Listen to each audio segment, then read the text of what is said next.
Hello students, हम लोग BSc part 3 के थर्ड पेपर में एनिमल बिहेवियर की स्टडी कर रहे हैं और इसी के प्रथम भाग में हमने animal behaviour, social behaviour and societies का भाग प्रथम ऑलरेडी हम देख चुके हैं और इसी क्रम में अब हम ये पार्ट 2 ले रहे हैं।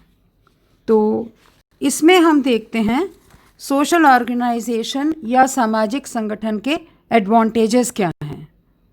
सबसे पहला एडवांटेज या फ़ायदा जो है वो है प्रोटेक्शन या सुरक्षा। एक ही जाति के सदस्य जब समूह बनाकर एक साथ विचरण करते हैं तो एक साथ अनेक नेत्र, कान, नाक सक्रिय होते हैं। दुश्मन की हल्की सी भनक से भी ये सचेत होकर समूह के सभी सदस्य विशिष्ट ध्वनि कॉल उत्पन्न कर अपनी सुरक्षा के उपाय जैसे भाग जाने के संकेत देते हैं। संकेत के साथ ही समाज के सभी सदस्य एक साथ अथवा अलग अलग दिशाओं में भागकर भी अपने को सुरक्षित रखते हैं। ज़ेब्रा, गजेला, खरह व अनेक प्राइमेट्स में ऐसा बिहेवियर देखा जा सकता है। दूसरा एडवांटेज है फीडिंग या आहारण। प्राणियों में एक समूह में भोजन या शिकार प्राप्त करने का गुण पाया जाता है। यदि समूह का एक सदस्य भोजन खोजने में सफल हो जाता है तो वह विशिष्ट ध्वनि करके संकेतों द्वारा समाज के अन्य सदस्यों को सूचित कर देता है। एक समूह में रहने में लाभ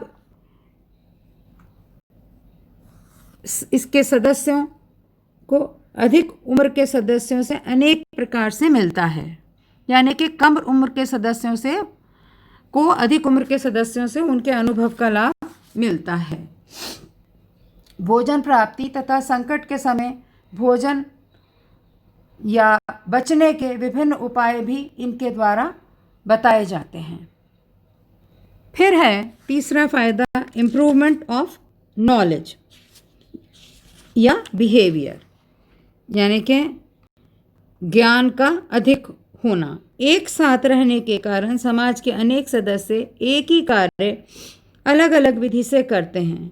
भोजन करने या शिकार करने की कला का ज्ञान किशोर प्राणी समाज में रहकर ही प्राप्त कर लेते हैं। इसी प्रकार से रिप्रोडक्शन या प्रजनन। सामाजिक प्राणियों में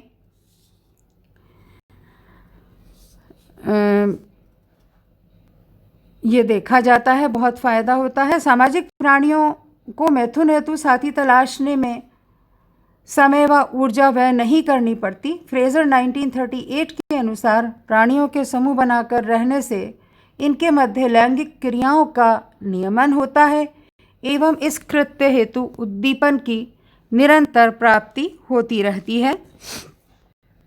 फिर है पेरेंटल केयर या पैतृक संरक्षण। शिशुओं एवं वृद्ध सदस्यों की देखभाल के लिए एवं उनकी सुरक्षा का दायित्व समाज के कुछ अन्य सदस्यों द्वारा वहन किया जाता है जो अपेक्षाकृत कम आयु के होते हैं, युवा होते हैं। फिर एक फ़ायदा है वातावरण के अनुरूप रहन सहन।